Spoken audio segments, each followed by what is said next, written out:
UDFിന് അനുകൂലമായി കേരളമാകെ ആഞ്ഞു വീശുന്ന ഒരു തരംഗമുണ്ട്. ആ തരംഗത്തിൽ ഏറ്റവും മികവുറ്റ വിജയം നേടുന്ന മണ്ഡലം പെരിന്തൽമണ്ണ ആയിരിക്കും എന്ന കാര്യത്തിൽ ആർക്കാണ് സംശയം? നല്ല കട്ടയ്ക്ക് വന്നു എന്നാണ് LDF പറയുന്നത്. ഇഞ്ചോടിഞ്ച് പോരാട്ടമെന്നാണ് ആരോ സർവ്വ നടത്തി പറഞ്ഞു എന്ന് പറയുന്നത്. പക്ഷെ ഇതിനപ്പുറം UDF പ്രവർത്തകരുടെ ഒരു ആവേശമുണ്ട്, അത് തങ്ങൾക്കൊപ്പമാണ് എന്ന് പല പ്രാവശ്യം ഞങ്ങൾക്ക് വന്നപ്പോൾ മനസ്സിലായിട്ടുണ്ട്.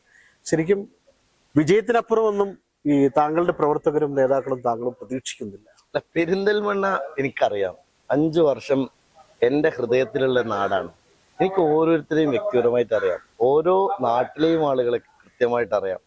എൻ്റെ ഓഫീസിൽ മാത്രം കഴിഞ്ഞ 5 വർഷത്തിനിടയിൽ 30,000-ലേറെ ആളുകൾ വ്യത്യസ്തമായ ആവശ്യങ്ങൾക്ക് നേരിട്ട് വന്നവരാണ്. അത്രയേറെ പരിചയവും ബന്ധവുമുള്ള ഒരു മണ്ഡലമായിട്ട് മാറിയിട്ടുണ്ട്. എനിക്ക് ജയം മാത്രമല്ല, ഇതിൽ തകർപ്പൻ ഭൂരിപക്ഷത്തോടുള്ള വിജയം ഉറപ്പായിട്ട് ഉണ്ടാകും. പ്രവർത്തകരെ സംബന്ധിച്ചിടത്തോളം UDF അധികാരത്തിൽ വരിക എന്ന രാഷ്ട്രീയ വിഷയം ഈ തെരഞ്ഞെടുപ്പിന്റെ ഒന്നാമത്തെ അജണ്ടയാണ്. അത് കോർ അജണ്ടയാണ്.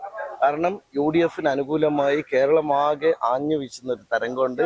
ആ തരംഗത്തിൽ ഏറ്റവും മികവുറ്റ വിജയം നേടുന്ന മണ്ഡലം പെരിന്തൽമണ്ണ ആയിരിക്കും എന്ന കാര്യത്തിൽ ആർക്കാണ് സംശയം? ഈ കേരളത്തിൽ 17 മണ്ഡലങ്ങളിൽ ഇഞ്ചോടിഞ്ച് പോരാട്ടം നടക്കുന്നുണ്ടെന്നാണ് എന്താ പറയാ LDFിന്റെ പ്രധാനപ്പെട്ട ഒരു നേതാവ് പോലും പറഞ്ഞത്. അങ്ങനെയാണ്.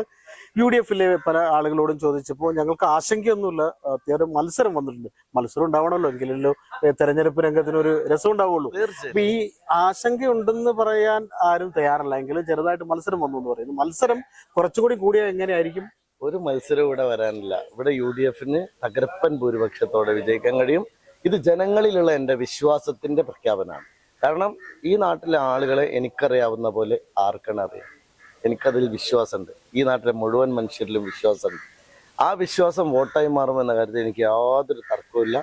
മാത്രമല്ല, അതിനേക്കാൾ അപ്പുറത്ത് ഞാൻ കാണുന്ന ഒരു കാര്യം, ഈ LDFിനെതിരായിട്ടുള്ള ഒരു കൊടുങ്കാറ്റ് കേരളത്തിൽ രൂപപ്പെട്ട് കഴിഞ്ഞു. 100-ലേറെ സീറ്റുമായിട്ടായിരിക്കും UDF ഇത്തവണ അധികാരത്തിൽ വരിക. അതിൽ യാതൊരു സംശയവുമില്ല. UDFിന്റെ മുഖ്യമന്ത്രി കേരളത്തിൽ അധികാരത്തിൽ വരും എന്ന കാര്യം സംശയമേ ഇല്ല. ഇത് ഈ തെരഞ്ഞെടുപ്പിന്റെ അവസാന ഘട്ടത്തിലേക്ക് മൂർധന്യത്തിലേക്ക് വരുന്ന സമയം പ്രചാരണം. അപ്പോൾ ഇപ്പോൾ പേരാമ്പ്രയില് ഫാത്തിമ തഹലിക്കെതിരെ ഇങ്ങനെ എന്താ പറയാ, അതൊക്കെ ശരിക്കും പറഞ്ഞാൽ കേരളീയ പൊതുസമൂഹം അംഗീകരിക്കുന്നതല്ലല്ലോ.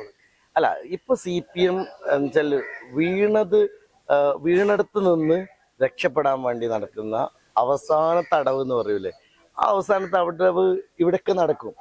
ആ അടവിലൊന്നും വീഴുന്ന ആളുകളല്ല പ്രബുദ്ധരായിട്ടുള്ള മലയാളികൾ. പ്രത്യേകിച്ച് പെരിന്തൽമണ്ണയെ സംബന്ധിച്ചിടത്തോളം ഞാൻ പണിതുയർത്തിയ ഒരു നാടിൻ്റെ ഒരു കൾച്ചറുണ്ട്. ആ കൾച്ചർ ഒരിക്കലും തകർക്കാൻ കഴിയില്ല CPMന്. ഞാനത് പറയുന്നത് വ്യക്തിപരമായ എൻ്റെ ഒരു മേന്മയായിട്ടല്ല, ഞങ്ങൾ കൂട്ടായി നടത്തിയൊരു ഒരു പ്രവൃത്തിയുടെ തുടർച്ചയാണ്. അപ്പൊ ഈ നാട്ടിൽ ഉണ്ടായ സാമൂഹ്യ മാറ്റങ്ങളെ നിരാകരിക്കാൻ CPMന് സാധിക്കില്ല.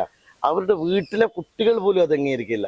CPMകാരുടെ വീട്ടിലെ കുട്ടികൾ പോലും എനിക്കെതിരായ എന്തെങ്കിലും തരത്തിലുള്ള ആരോപണം പറഞ്ഞാൽ അത് വിശ്വസിക്കില്ല. അതെന്റെ ഉറപ്പാണ്. എന്തായാലും താങ്കളെ വിജയിപ്പിക്കാൻ ഈ നാട്ടുകാർ തീരുമാനിച്ചു എന്നതും താങ്കളുടെ ഉറപ്പാണ്? ഉറപ്പായിട്ടും നല്ല ഭൂരിപക്ഷത്തോടെ ജയിക്കും. നമ്മൾ ആദ്യഘട്ടത്തിലുണ്ടായിരുന്ന ഒരു ഉദാസീനത സ്വാഭാവികമാണ്. നോമ്പ് കഴിഞ്ഞു, നോമ്പിനോടനുബന്ധമായിട്ടുണ്ടായിരുന്ന അതൊക്കെ മാറിയിട്ട് പ്രവർത്തകർ ഹൈ പിച്ചിലേക്ക് പോയിരിക്കുകയാണ്. ഞങ്ങൾക്കിത് രാഷ്ട്രീയ മത്സരമാണ്. ആ രാഷ്ട്രീയ മത്സരത്തിന് UDFിന്റെ അവസാനത്തെ പ്രവർത്തകനും സജ്ജമായി നിൽക്കുന്ന ഒരു തെരഞ്ഞെടുപ്പാണ്. അതുകൊണ്ട് അതിശക്തമായി ഞങ്ങൾ മുന്നോട്ട് പോകുന്നുമല്ല, വലിയ ഭൂരിപക്ഷത്തിൽ വിജയിക്കും. UDF അധികാരത്തിൽ വരും. ബാക്കിയെല്ലാം ആരോപണങ്ങൾക്കൊന്നും അദ്ദേഹം പറഞ്ഞത് വളരെ പോസിറ്റീവായ ഒരു സമീപനമാണ്. എതിരാളികളുടെ ആരോപണങ്ങൾക്ക് എന്ത് വിഷയമായെങ്കിലും അതിനോട് പോസിറ്റീവ് സമീപനം സ്വീകരിക്കുക, അതിനെതിരെ ഒന്നും പ്രതികരിക്കാനില്ല എന്ന് പറയുന്നതും നല്ല രാഷ്ട്രീയമാണ്. ഏതായാലും നല്ല രാഷ്ട്രീയം വീണ്ടും തുടരട്ടെ. അദ്ദേഹത്തിന്റെ ആഗ്രഹം പോലെ ഇനിയിപ്പോൾ ഫലം വരുമ്പോൾ ആ സമയത്ത് പറയാം നമുക്ക്. ഏതായാലും അവരം വരെ നമുക്ക് കാത്തിരിക്കാം. ക്യാമറമാൻ ഷനു അരീക്കോടിനൊപ്പം ജബ്ബാർ വേണാട്, ചാനൽ 10 പെരിന്തൽമണ്ണ. സ്വർണം ഒരു അമൂല്യനിധിയാണ്. അത്യാവശ്യ ഘട്ടങ്ങളിൽ ഉപകരിക്കുന്ന ഒന്നും. അത്യാവശ്യങ്ങളിൽ ഉപയോഗിക്കുന്നതിലൂടെയാണ് അതിന്റെ മാറ്റം കൂടുന്നത്. ഇനി നിങ്ങളുടെ എല്ലാ സാമ്പത്തിക ആവശ്യങ്ങൾക്കും ഒരു വഴിയുണ്ട്. UGS gold loan. നിങ്ങളുടെ ഏത് സാമ്പത്തിക ആവശ്യങ്ങൾക്കും ഒരു വഴിയുണ്ട്. UGS gold loan.